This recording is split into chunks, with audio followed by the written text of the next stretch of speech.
et bienvenue. Dans les commentaires d'une des vidéos mises en ligne précédemment sur YouTube, j'ai reçu une question qui est pertinente et je voudrais y répondre. Dans les grandes lignes, cette question c'est, vis-à-vis d'un exercice, est-ce qu'on fait cela systématiquement avant de chanter? Eh bien, je vais répondre avec une analogie au football. Même si je n'y connais absolument rien en foot, je me souviens comme mes grands frères y jouaient et qu'on allait des fois voir les matchs. Donc, logiquement, il y a la partie où c'est l'entraînement. Dans l'entraînement, il y a des étirements et d'autres choses. Dans l'entraînement, il y a la partie purement échauffement.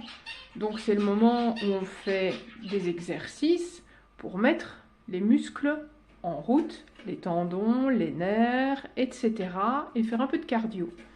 Ensuite, on a la partie plus technique, par exemple, des tirs au but, des passes, et je ne sais pas trop quoi. Et ensuite, il y a le match. Eh bien, dans le chant, ça va être la même chose. Donc, vous avez, dans la technique vocale pure, simplement l'échauffement. Au-dessus, la partie, on va dire, technique, qui prend entre 15 et 30 minutes, 2 fois par semaine, parfois 3 fois par semaine, et je vais vous expliquer pourquoi après. Et vous avez la partie où vous êtes en répétition ou bien en concert. Sachant que la partie répétition demande aussi des aspects techniques, comme savoir, tiens, là, je respire. Je préviens évidemment mes instrumentistes, que ce soit piano-voix, guitare-voix, groupe rock, pop, etc., que là, moi, je respire. Là, je prends le temps, par exemple, de faire un beau ralenti. Là, j'attends du guitariste à la basse, donc du bassiste, quoi, qui joue un peu plus fort 2-3 notes pour que j'arrive à trouver la note de retour à mon refrain. Je permets au guitariste électrique, en lui donnant une grille d'accords, qu'il puisse s'éclater et faire un petit solo, etc. Quelle que soit la sorte de musique que vous allez faire. Donc, la partie échauffement, c'est mettre les muscles en route. Comment est-ce qu'on fait? D'abord, la respiration. Donc, ça peut être les exercices comme bra, bré, bri, bro, brou. Ça peut être aussi les exercices comme on a fait sur en laissant le ventre rentrer vers le dos.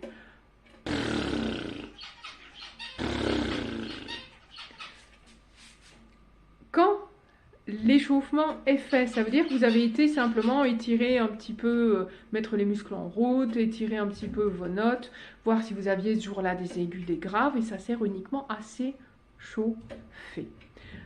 Ça prend 5-10 minutes. La partie technique, elle, on se concentre sur un chapitre. Un chapitre qui peut être lié simplement à la saison, un chapitre qui est lié par exemple aux vidéos telles que je vous les mets parce qu'elles sont classées de façon pédagogique. Donc quand on commence un exercice le premier vendredi du mois, il va y avoir un développement tout au long du mois. Ça ne sert à rien d'essayer la vidéo du 4e vendredi si vous n'avez pas suivi tout le développement depuis le premier vendredi de ce mois-là. La partie technique, moi ce que je vous conseille, si on va dire vous faites 15 minutes de technique le vendredi, vous allez sur 3 aspects, qui sont respiration, quelque chose qui ne vous pose pas de problème pour le moment, et quelque chose qui pose un problème. C'est-à-dire, ouvrir la gorge, quelle est la posture que j'ai, si je vais chercher une note comme ça, ou si je suis obligée d'aller chercher une note comme ça, ben c'est qu'il y a un petit souci. Si je suis obligée d'ouvrir très très très fort la bouche parce que je ne sais pas utiliser mes lèvres et je ne sais pas utiliser mon voile du palais, là aussi, je vais corriger cet aspect-là. Et vous prenez un aspect qui fonctionne aussi. Donc vous avez plein d'exercices faisables et possibles. Ça prend 3 exercices, à peu près sur 15 à 30 minutes. Ça dépend quelle sorte d'exercice vous allez vouloir sélectionner.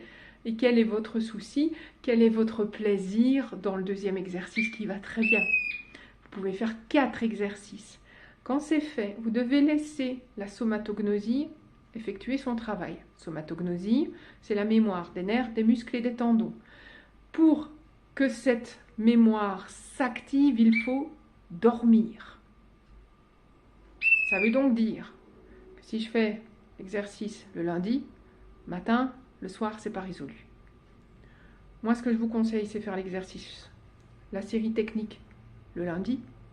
Mardi, vous avez, imaginons, vous avez répète chorale, vous vous échauffez un petit peu avant d'aller à la chorale. Vous commencez sur un exercice purement bras, bré, bri, bro, brou. Je remets le lien en commentaire ou bien vous farfouillez sur YouTube ou vous le retrouvez dans la publication Facebook qui est liée à cette vidéo-ci. Mercredi, vous faites de la technique. Jeudi, vous allez peut-être faire simplement un petit échauffement. Vous pouvez faire aussi l'échauffement physique de l'exercice.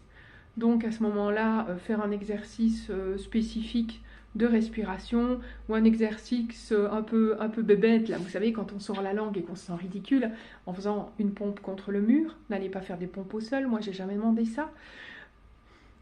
Et on va dire le vendredi, vous avez par exemple répétition quelque chose, vous allez à votre répète, vous échauffez un petit peu avant, et le samedi vous refaites de la technique. Donc l'idéal c'est de faire un jour la technique, le lendemain vous n'en faites pas, pour permettre l'intégration d'abord là, et puis dans le corps. Et vous laissez passer une journée complète sans refaire ces exercices techniques. Vous le faites dans les 48 heures après par exemple. Vous n'êtes pas obligé de chanter tous les jours. Vous pouvez très bien vous permettre, comme c'est le cas pour les choristes amateurs, d'avoir votre répétition chorale pendant 1 heure ou 2 heures, un jour par semaine, et vous dire « Ok, je veux quand même évoluer, je vais faire, je répète le lundi dans une chorale, et bien mercredi je vais faire un petit peu de travail technique, et vendredi je vais faire un petit échauffement. » Tout simplement. À partir du moment où là ça sert, c'est que le chemin n'est pas le bon. À partir du moment où vous sentez que vous avez besoin de tousser alors que vous n'avez pas une petite crève, vous n'avez pas la grippe, vous n'avez pas une angine, c'est qu'il y a un problème technique. Si ça brûle, c'est que vous n'avez pas senti que vous serriez. Là, on a un gros souci technique et il faut passer dans les mains, entre guillemets, d'un maître de chant. Avec des exercices vraiment spécifiques à ce moment-là pour vous. Le mot diagnostic est réservé au monde médical, mais un petit compte-rendu de ce qu'il y a à modifier pour que vous alliez dans le plus de liberté possible avec votre voix, que ça vous fasse du bien.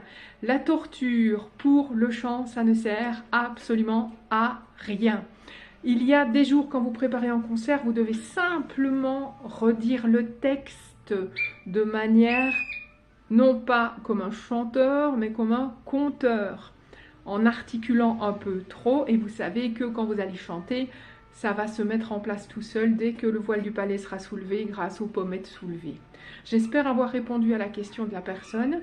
Si ce n'est pas le cas, un petit mot, n'hésitez pas. Belle journée, bonne semaine, à vendredi.